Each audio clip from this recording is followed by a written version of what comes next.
In the autumn of 1938, as darkness descended across Europe, Heinrich Himmler issued a directive that would create one of the most systematic yet hidden chapters of Nazi persecution. Deep within the forests of northern Germany, construction crews began erecting what would become the largest concentration camp designed exclusively for women. This was not merely another facility in the expanding network of Nazi camps.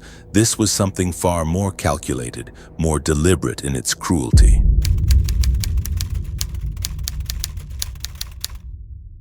While the world's attention has long focused on the major concentration camps, the story of Nazi female-only facilities remains largely untold. These camps represented a unique form of persecution, where women faced horrors specifically designed to exploit their vulnerabilities. The perpetrators understood that terrorizing women required different methods, different psychological weapons, and different forms of systematic dehumanization. What you're about to learn challenges everything you thought you knew about Nazi persecution. The evidence comes directly from survivor testimonies, SS documents, and post-war investigations that reveal a network of female camps operating with calculated precision across occupied Europe. This isn't just another historical account. These are the voices of women who lived through unimaginable suffering and somehow found the strength to bear witness.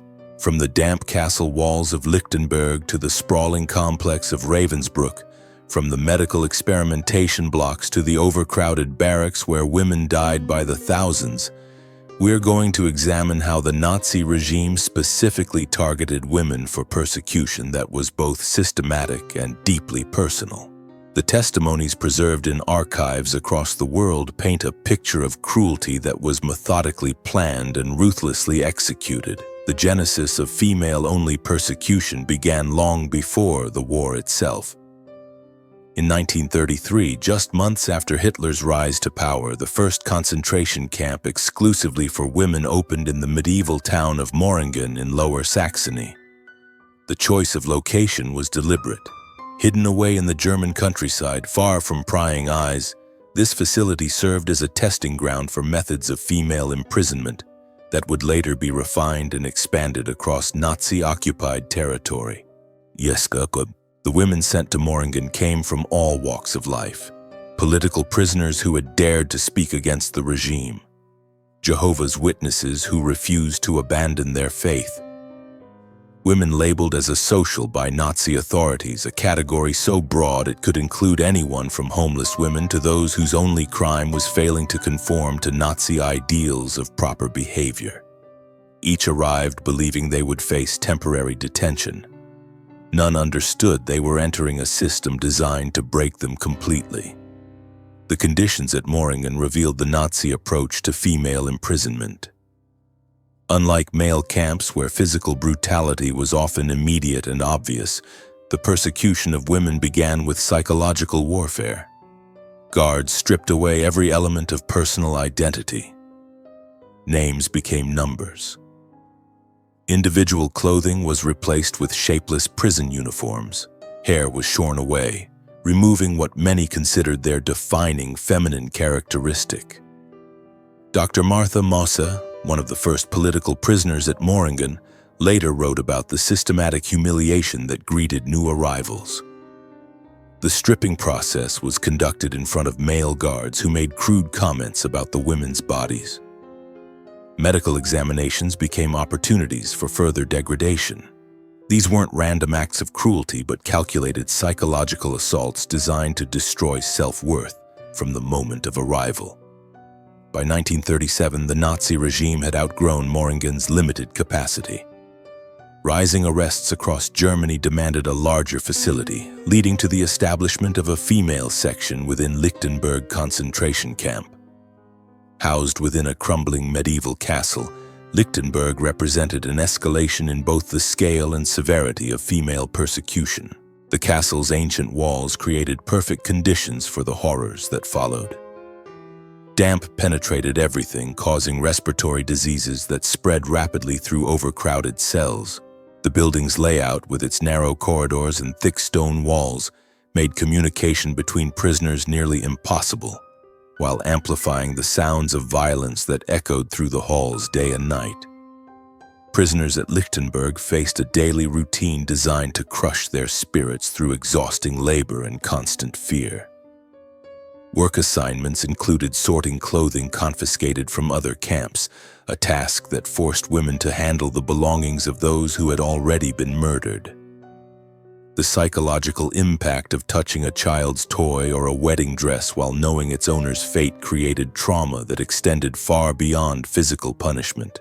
The overcrowding at Lichtenberg became so severe that prisoners slept 3 to a bunk designed for one person. Sanitation facilities collapsed under the strain, creating conditions that bred disease and death. Yet even as women died around them, survivors reported that the guards seemed to view their suffering as entertainment rather than tragedy. But Lichtenberg was merely a prelude to something far more sinister.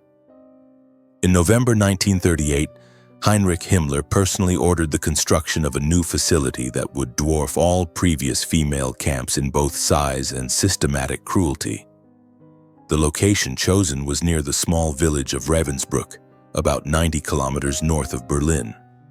The site offered everything the SS desired: isolation from populated areas, excellent railway connections for transport, and enough space for the massive complex they envisioned. Construction of Ravensbrück began immediately, using forced labor from male prisoners transferred from other camps. The architects of this facility learned from the limitations of Moringen and Lichtenberg. This would not be a repurposed building or a temporary solution. Every element was designed specifically for the systematic persecution of women on an unprecedented scale. The layout of Ravensbrück revealed the calculated nature of its design. The entrance gate bore the infamous motto "Arbeit macht frei," work makes you free, a lie that greeted thousands of women who would never leave alive. Beyond the gate, barracks stretched in precise rows, each designed to house far more prisoners than safety or sanitation could accommodate. Guard towers positioned at strategic points ensured constant surveillance, while the administrative buildings provided comfortable quarters for the SS personnel who would oversee the daily horrors. In May 1939, the first transport of 900 women arrived at Ravensbrück from Lichtenberg. These women, already weakened by months or years of imprisonment, faced conditions that made their previous suffering seem mild by comparison. The camp they entered was designed not just to imprison, but to systematically destroy every aspect of human dignity they still possessed. The classification system at Ravensbrück revealed the breadth of Nazi persecution. Political prisoners wore red triangles, marking them as enemies of the state.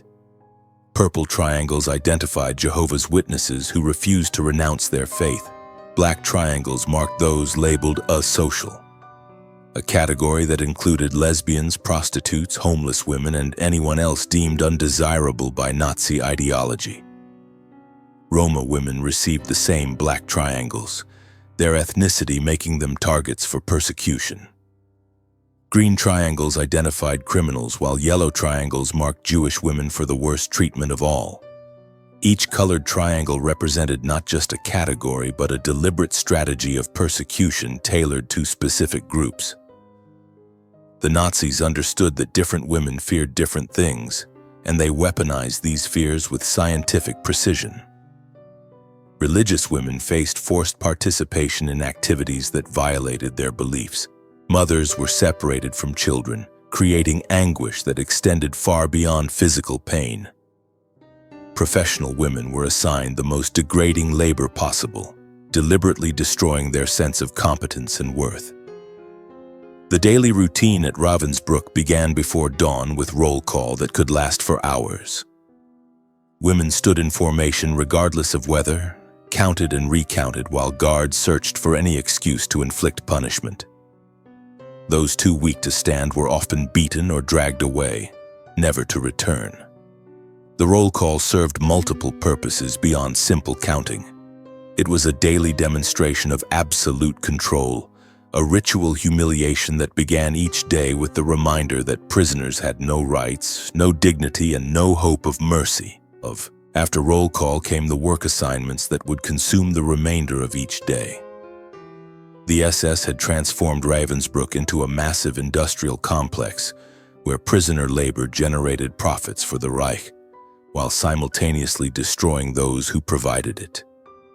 Women were marched to factories within the camp where they manufactured uniforms for the Wehrmacht, assembled electrical components for German industry, and produced textiles that would clothe their own oppressors. The Siemens Company established workshops directly within the campgrounds, a collaboration between corporate Germany and the SS that exemplified how ordinary businesses profited from slave labor. Women worked 12-hour shifts without breaks, their fingers bleeding from handling rough materials and sharp metal components. Those who collapsed from exhaustion were dragged away and rarely seen again. The company's pursuit of profit merged seamlessly with the SS goal of working prisoners to death. Textile production became another instrument of torture disguised as labor. Women operated heavy machinery without safety equipment, leading to frequent injuries that received no medical treatment. The irony was not lost on prisoners that they spent their days creating clothing while their own garments fell apart from constant wear and inadequate washing facilities. The psychological impact of producing items for the very system destroying them added another layer to their suffering. The camp's internal hierarchy created additional opportunities for cruelty. Prisoner functionaries, known as kapos, were selected from among the inmates to oversee work details and maintain order in the barracks. These positions offered slightly better conditions and marginally more food, but at the cost of enforcing SS directives against fellow prisoners. The system deliberately corrupted relationships between women, forcing some to choose between their own survival and the welfare of others. Maria Mandl, an Austrian prisoner who became a block supervisor, later testified about the impossible choices these positions demanded. She could either follow SS orders to report infractions, knowing it meant death or severe punishment for her fellow prisoners, or face execution herself for failing to cooperate. The SS understood that destroying solidarity between prisoners was as important as physical punishment in maintaining control. The medical facilities at Ravensbrück represented perhaps the most sinister aspect of the camp's operations. What appeared to be healthcare was actually a systematic program of medical experimentation that violated every principle of human dignity. Dr. Karl Gebhardt, Heinrich Himmler's personal physician, arrived at the camp in 1942 with specific orders to test new treatments for battlefield injuries using prisoners as unwilling subjects. The experiments began with deliberate infections. Doctors would cut deep wounds in prisoners' legs, then introduce bacteria, dirt, and glass fragments to simulate battlefield conditions. They tested various sulfonamide drugs to determine their effectiveness against gangrene and other infections. The pain was excruciating, but prisoners were forbidden any anesthesia or pain relief. Many died from the infections, while survivors faced permanent disability and chronic pain. Bogomila Jaswick, a Polish prisoner selected for these experiments, later described the horror of being chosen as one of the rabbits, the dehumanizing term doctors used for their test subjects. She underwent multiple procedures where doctors deliberately damaged her leg muscles and bones, then observed how different treatments affected healing. The casual cruelty of medical professionals who had sworn to do no harm revealed how completely Nazi ideology had corrupted even the healing professions. Dr. Herta Oberhäuser, one of the few female doctors involved in these experiments, brought a particular sadism to her work. She conducted humiliating gynecological examinations, selected healthy prisoners for experimentation, and deliberately worsened their conditions during recovery. When prisoners begged for water, she mixed it with vinegar. She refused pain medication and took detailed photographs of her victims suffering for her research files. The bone transplantation experiments represented another level of medical horror. Doctors would remove healthy bone segments from one prisoner and attempt to transplant them into another, often a wounded German soldier. The procedures were conducted without proper surgical conditions, leading to massive infections and agonizing deaths.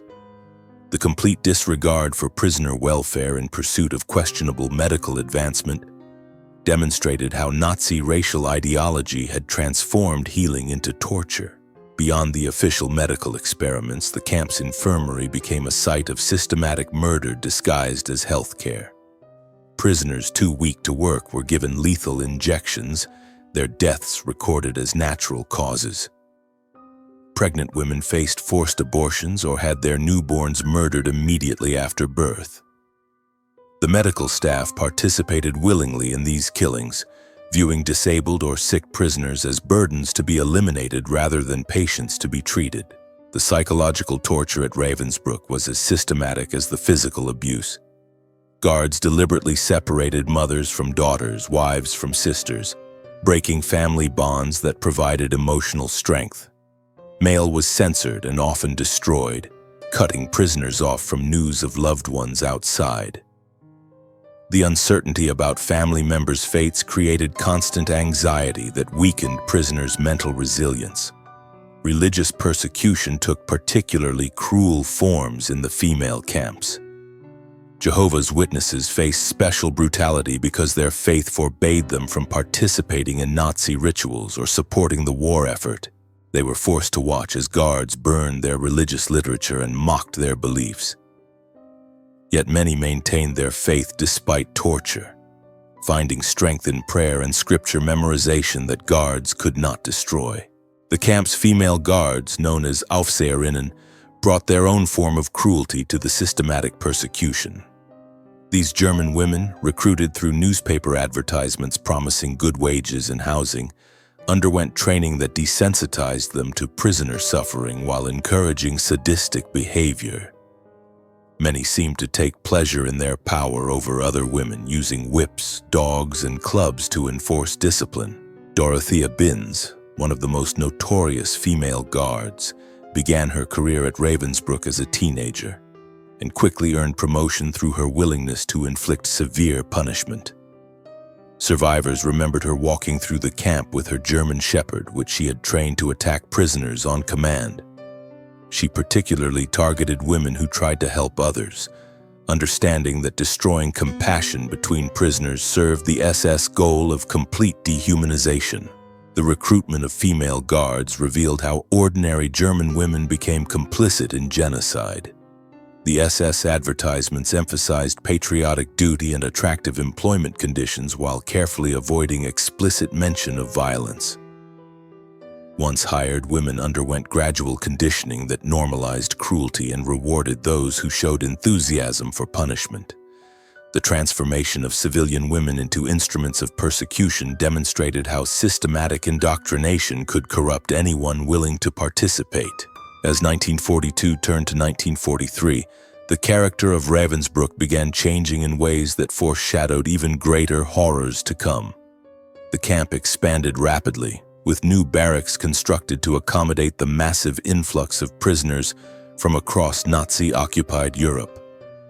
Polish women arrived after the crushing of the Warsaw Ghetto uprising.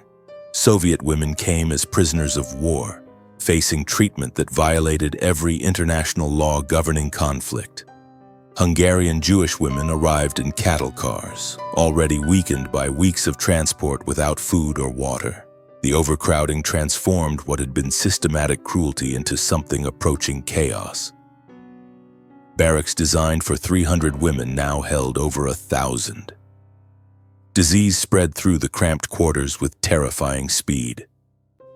Typhus, dysentery, and tuberculosis claimed lives faster than the SS could dispose of bodies. Yet even amid this deteriorating situation, the guards maintained their rigid schedules and brutal punishments as if normalcy could somehow be preserved through violence. The expansion brought new categories of persecution that revealed the evolving nature of Nazi hatred. French resistance fighters arrived after capture by the Gestapo, many bearing wounds from torture sessions designed to extract information about underground networks. These women, accustomed to danger and trained in survival, brought organizational skills that would prove crucial in the months ahead. They established secret communication networks, shared survival strategies, and maintained morale through whispered songs and stories from home. Soviet prisoners of war faced treatment that deliberately violated international conventions. The Geneva Conventions meant nothing to guards who viewed Slavic women as racially inferior beings deserving only exploitation and death. These women were assigned the most dangerous work details, given the smallest food rations, and subjected to punishment for infractions that would be overlooked in other prisoners. Their military training made them particularly dangerous in SS eyes, leading to constant surveillance and frequent executions for suspected resistance activities. The arrival of Hungarian Jewish women in 1944 marked another escalation in the camp's systematic murder program. These transports came directly from cattle cars that had traveled for days without food, water, or sanitation. Many arrived already dying from dehydration and starvation. Those who survived the journey faced immediate selection processes that sent the weakest directly to newly constructed gas chambers hidden behind the medical facilities. Dr. Percival Trait, the camp's chief medical officer, oversaw these selections with clinical detachment. He would walk among new arrivals, pointing left or right with his cane to determine who would live temporarily and who would die immediately. His medical training allowed him to make these decisions quickly, identifying signs of weakness or illness that made prisoners unsuitable for labor. Those selected for death were told they were being taken for medical treatment, maintaining the deception until the very end. The gas chambers at Ravensbrück represented a technological evolution from earlier killing methods. Unlike the crude facilities at extermination camps, these chambers were disguised as shower rooms complete with fake fixtures and benches for undressing.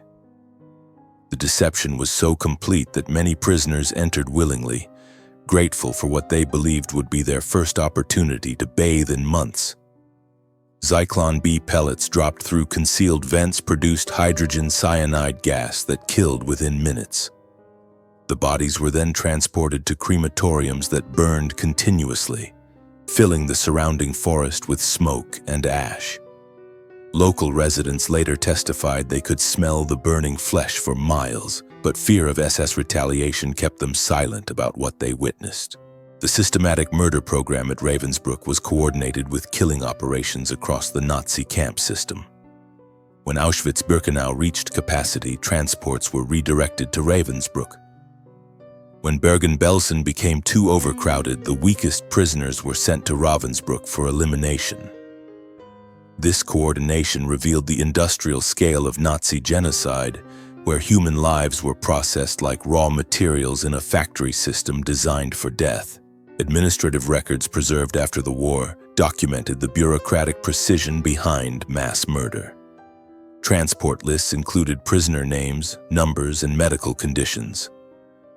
Death certificates were falsified to show natural causes rather than execution. Food ration calculations were adjusted to account for systematic starvation.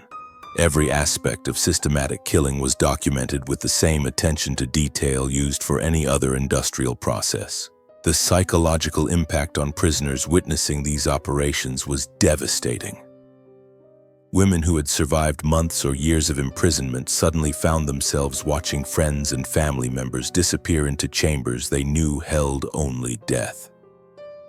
The randomness of selection created constant terror that anyone might be chosen next. Some prisoners reported complete emotional shutdown, becoming unable to feel anything as a psychological defense against unbearable trauma. Ruth Elias, a Czech prisoner who arrived in one of the Hungarian transports, later described the moment she realized the true purpose of the medical facilities. She had been selected for medical experimentation rather than immediate killing, a fate that seemed fortunate until she understood what awaited her. The experiments conducted on her and other women involved deliberate infections, surgical procedures without anesthesia, and sterilization attempts that left permanent damage. The medical experiments expanded beyond Dr. Gebhardt's wound research to include sterilization procedures designed to prevent reproduction among racially undesirable populations.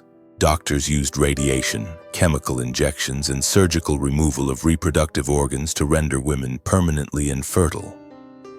These procedures were presented as medical treatment for various conditions, maintaining the deception until prisoners were already on operating tables. X-ray sterilization experiments targeted young Jewish and Roma women who were told they were receiving treatment for stomach problems. Powerful radiation doses focused on their reproductive organs caused severe burns, internal bleeding, and excruciating pain. Many died from radiation poisoning within weeks, while survivors faced lifelong health problems, including cancer and organ failure. The surgical sterilization experiments involved removal of ovaries and fallopian tubes without proper anesthesia or sterile conditions. Dr. Oberhäuser personally conducted many of these procedures, taking photographs to document her techniques. The operations were deliberately crude and painful, causing infections that killed many victims. Those who survived were left with permanent disability and psychological trauma from the violation of their bodies. Chemical sterilization experiments used caustic substances injected directly into reproductive organs. The pain was so severe that women often lost consciousness during the procedures. The chemicals caused severe burns and scarring that made normal bodily functions impossible. Many victims developed infections that spread throughout their bodies, leading to agonizing deaths over several weeks. The camp's expansion required recruitment of additional female guards who brought fresh enthusiasm for cruelty. These women, many barely out of their teens, underwent training that celebrated violence against prisoners as patriotic duty. Experienced guards taught newcomers how to use whips effectively, how to train dogs for attack, and how to identify signs of resistance that required immediate punishment. The guard training program included psychological conditioning designed to overcome natural reluctance to harm other women.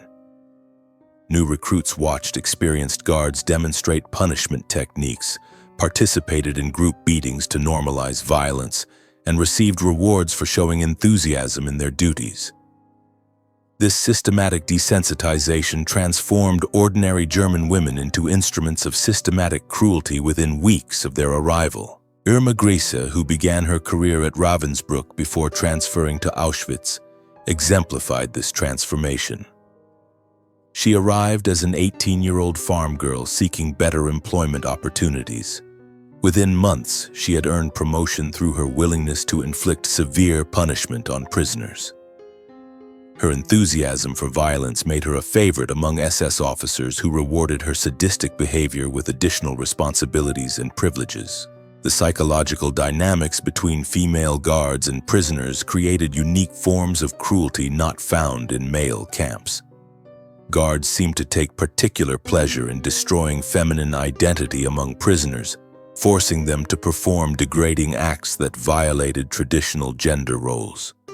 They would make intellectual women clean latrines with their bare hands, force religious women to participate in obscene performances, and humiliate mothers by describing in graphic detail what they imagined was happening to their children. The systematic destruction of family bonds became a specialized torture technique perfected at Ravensbrück. Guards would separate mothers and daughters upon arrival, placing them in different barracks where they could see but not communicate with each other. They would deliver false news about family members' deaths, then reveal the deception as a cruel joke. They would force women to choose between receiving food or sharing it with relatives, creating impossible moral dilemmas that left lasting psychological scars. As the war situation deteriorated for Germany in late 1944, conditions at Ravensbrück descended into unprecedented chaos. Food deliveries became irregular, leading to open starvation among prisoners. Medical supplies disappeared entirely, leaving even minor injuries to become infected and life-threatening. The camp's infrastructure, never designed for such massive overcrowding, began collapsing under the strain. The overcrowding reached levels that defied human comprehension. Barracks designed for 200 women now held over 1,500. Prisoners slept in shifts because there was insufficient floor space for everyone to lie down simultaneously. The few remaining sanitation facilities became breeding grounds for disease that spread through the population with devastating speed. Typhus, cholera, and dysentery claimed hundreds of lives daily. Despite the deteriorating conditions, or perhaps because of them, the SS intensified their systematic murder program. They understood that the approaching Allied forces would discover evidence of their crimes, making it crucial to eliminate as many witnesses as possible. The gas chambers operated continuously, processing prisoners too weak to work or too dangerous to allow survival. The crematoriums could not keep pace with the killing, leading to massive funeral pyres in the camp's courtyards. The approaching end of the war created a desperate urgency among camp administrators to destroy evidence of their crimes. Documents were burned, buildings were demolished, and prisoner records were falsified to conceal the true scope of systematic murder. Yet even as they attempted to hide their crimes, the SS continued killing prisoners with methodical efficiency, as if their bureaucratic momentum had become impossible to stop. The liberation of Ravensbrück would not come through Allied victory alone, but through acts of extraordinary courage from within the camp itself. By early 1945, as Soviet forces advanced through eastern Germany, a clandestine network of prisoners had begun organizing what would become one of the most significant acts of resistance in any Nazi concentration camp. The network emerged from the most unlikely circumstances. Gemma LaGuardia, a French resistance fighter who had arrived fellow prisoners in secret. Working used her medical knowledge to treat alongside it after her capture by the Gestapo. Dr. Louise Lepores Gluck, sister of New York. Mayor Fiorello LaGuardia, they established hidden medical stations throughout the camp using supplies stolen from SS facilities. These women understood that survival required more than individual endurance. They needed systematic resistance that could preserve lives while documenting the crimes they witnessed. Using scraps of paper hidden in clothing seams and walls, they began recording names, dates, and details of SS atrocities. These fragments would later prove crucial in prosecuting war criminals who believed their crimes would remain hidden forever. The resistance network crossed every artificial boundary the SS had create. Prisoners worked alongside German, Polish political Jehovah's Witnesses. Jewish women collaborated with Roma survivors. French intellectuals shared resources with Soviet prisoners of war. The solidarity that emerged represented everything Nazi ideology sought to destroy. Proof that human dignity could survive even the most systematic attempts at dehumanization. Violette Lecoq, a French prisoner who had been tortured by the Gestapo before her arrival, became a central figure in coordinating sabotage activities.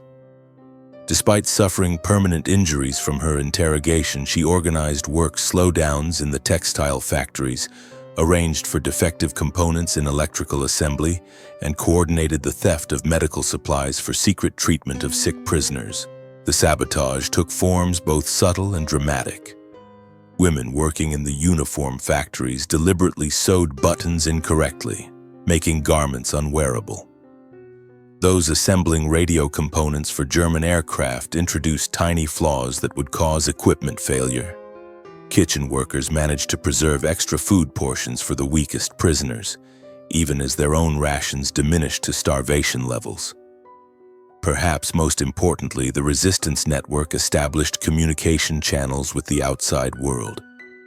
Messages were smuggled out through civilian workers who maintained camp facilities, through prisoners assigned to work details beyond the fence, and even through sympathetic German guards who had begun questioning orders as Allied victory became inevitable. One such message, written on cigarette paper and hidden in a work boot, reached the International Red Cross in Switzerland.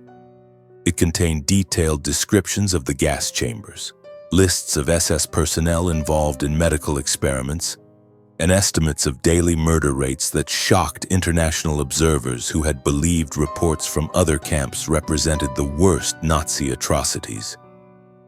The network's most dangerous mission involved protecting children who had somehow survived the selection processes. Women created elaborate systems to hide youngsters during roll calls, shared their meager rations to keep children alive, and taught them survival skills that might help them endure until liberation. These efforts required extraordinary sacrifice, as anyone caught protecting children faced immediate execution. Stanisława Leszczyńska, a Polish midwife who had delivered over 3,000 babies in various camps, arrived at Ravensbrück in late 1944. Despite the SS policy of murdering newborns immediately after birth, she managed to save dozens of infants by hiding births from guards, arranging secret adoptions by other prisoners, and creating false documentation that allowed some children to survive until the war's end.